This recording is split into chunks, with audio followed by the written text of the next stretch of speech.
Okay, so this is May the 6th, 2026, and this is my um, second recording where I'm using my headset to see if I can get the sound and the volume to come through properly. I noted in the last one that I did, and that's the one where I talked about the goodness, like the difficulty in you know found in being impoverished. Just how people look at you a lot differently, and you can really feel it, and it can. And anyways, it causes difficulties and barriers, et cetera, et cetera. Anyways, I noticed that it almost sounds like I'm speaking into a tunnel where I'm close to the recorder and then I'm far away. So I found like the volume to not be overly consistent. So now I have my face right by where I presume the speaker is on the computer here. So time is going to tell uh, if this way is a little more effective than the other ways. But yeah. Anyways, the reason why I like doing this is actually primarily because the file size of these recordings are much smaller than if I do a recording on my phone with the video because it's a smaller file size. The time it takes to upload the video or the MP4 is much less. So anyhow, I just want to talk about. Oh goodness, I feel like I've already forgotten what I want to talk about because of that prolonged introduction. But feeling stuck. So right now, there's a part of me that feels stuck. And that's a part of my mind that is trying to get me to believe or to come into agreement with a reality that I'm stuck. And by stuck, I mean, I came through the crisis situation last year. Um, so the situation or the period of impoverishment and the period of being unhoused. And it was quite difficult. But what's more difficult than persevering through like that period is, oh goodness, getting to the next step and then the next step and the next step and then getting to a point where you're making enough money to not just save, but to I'm looking for the proper word, but the word means like to save with the intent and with the ability to actually purchase like what you need. So to be able to save, to get the approval for a mortgage and the down payment for a mortgage, and then to get a house, and then to be able to live within your means within that house, and still save, like so you're not mortgage poor, and then to keep building and building and building. Otherwise, you just feel like you're the working poor, and that's a very difficult endeavor if you are if you have like a good solid support system. Say you're like a high school student who just graduated and you have a family that's highly supportive and a very nice and um,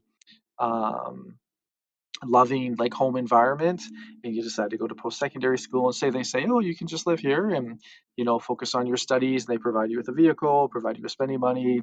You got OSAP to take care of like your goodness, your tuition and your textbooks and so on and so forth. And then afterwards, like you complete that, your schooling, and then you need to step into the work world. You need to find competitive employment. You need to be to be employed to get past the vetting process and then get through the interview and then you start working. But then you need to learn different life skills such as like how to properly save and manage your money, how to like if you want to make a big purchase, like the proper way to go about the purchase in terms of like you see what you desire to buy, but then you can maybe seek counsel to ensure that it's a wise purchase. It's not just something like that you want because you're like to fill a void that's inside of you.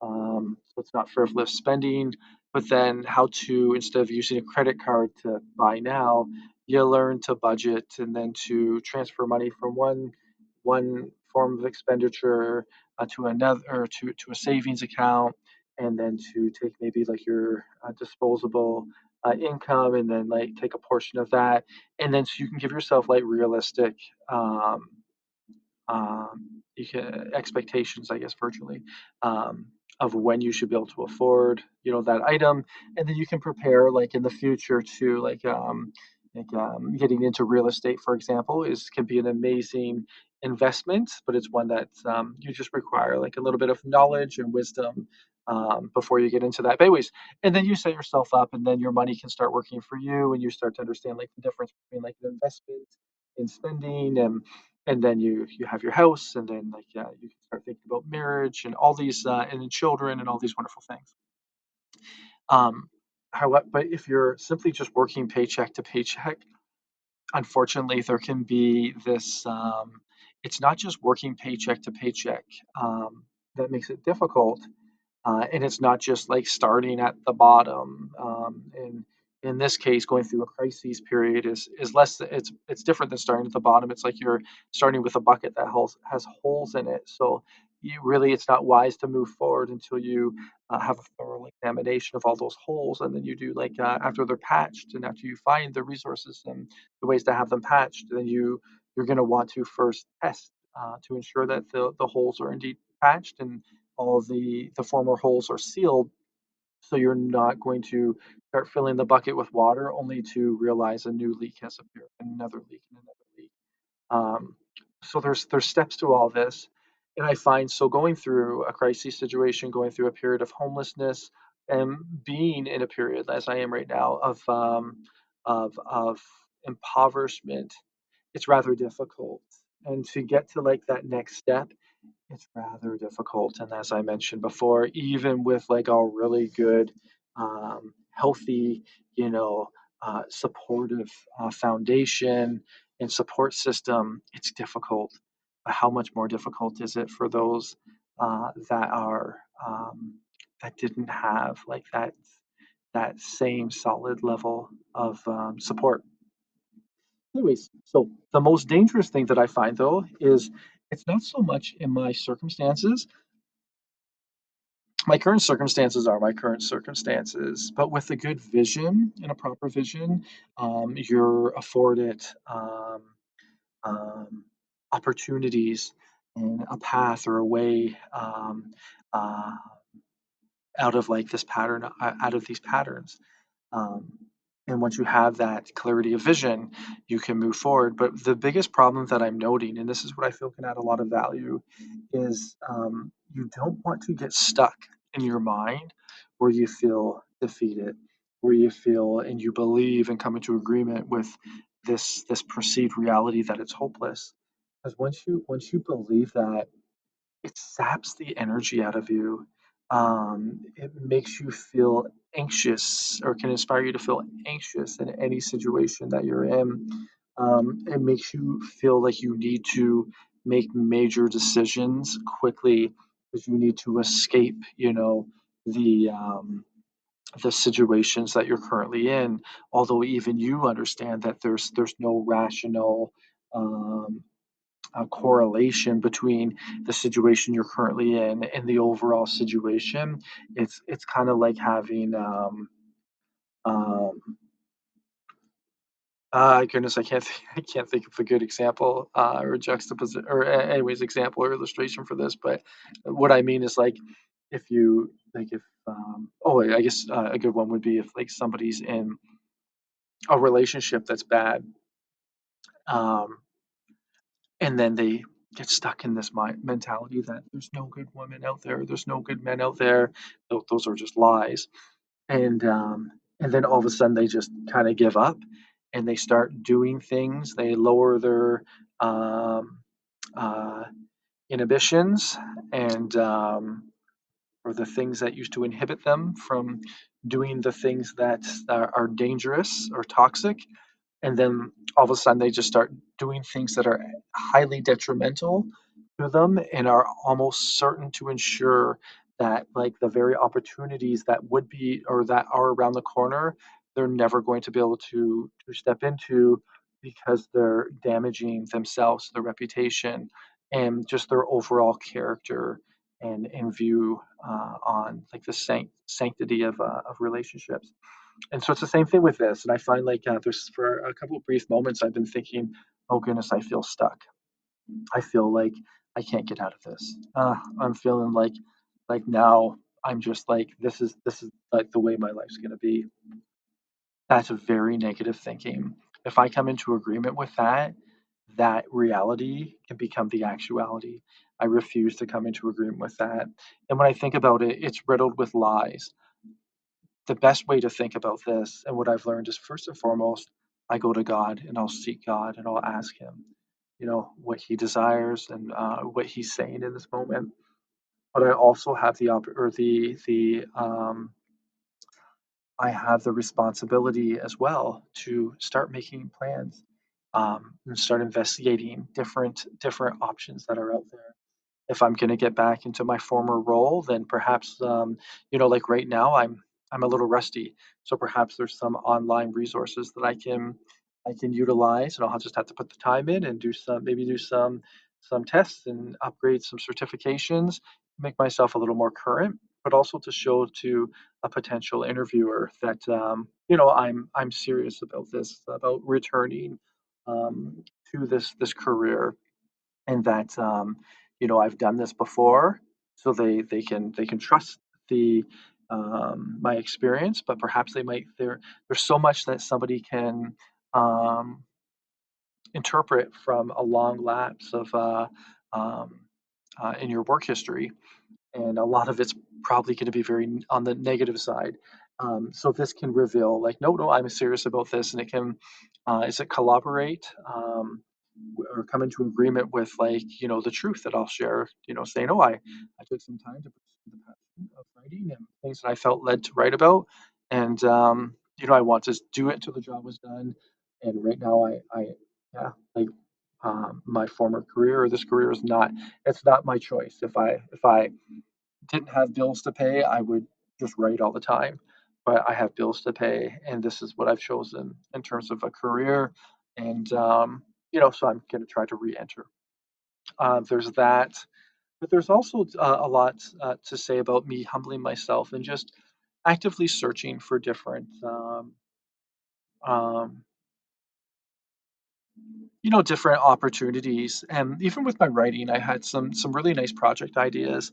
And I can either go to a literary agent and proposition these ideas and to them and see if they represent me, if it's something they'd be interested in, or perhaps I can find some folks that are in like decision making positions or are close to the people in decision making positions to have like some ideas that can generate additional streams of revenue for some corporations, and it would allow, like, afford me some finances so I can break out of impoverishment, while also building my portfolio and getting experience, and then also getting a good reputation. um, so there's a lot of wonderful ideas. There's a lot of wonderful opportunities. It's just a matter of not allowing my mind to try to say that it's hopeless, or to try and think in a way that is self defeating. So, anyways, I'm going to resume the writing that I'm currently doing, and that's another wonderful lesson: is finish the plate that you started.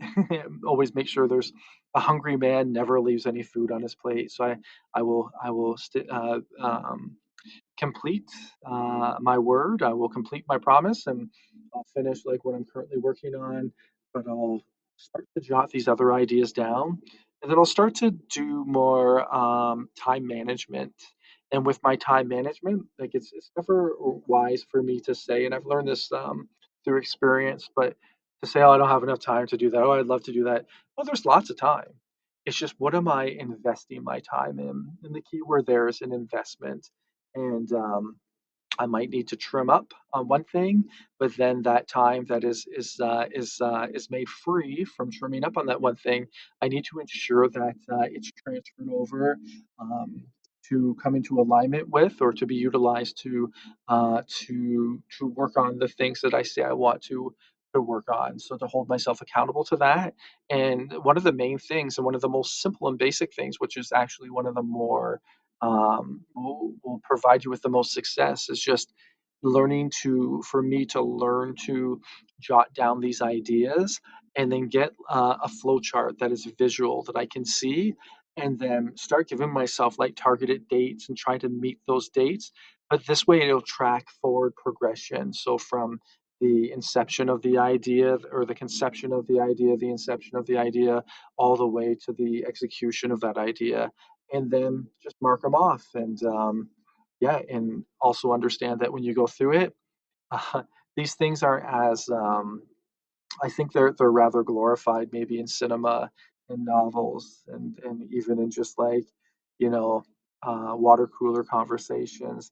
They're really not. It's to get there to complete these tasks. It's going to take a lot of hard work, a lot of time, and by hard work, it's more or less just like more mundane draining and strenuous work and taking risks on things that you're unsure of whether they're going to work. You're unsure as of yet whether they're going to work, and continuing to just to pursue and to move and to inch forward regardless of like whatever obstacles come against you. Anyway, so that is my tidbit that I'd like to share in this moment, and I hope that this audio came through much clearer than it has in the past, and perhaps like there's a driver issue on my computer. Who knows? That's something I guess I could just add to the list as well. And anyways, I'm going to resume the writing. God bless you.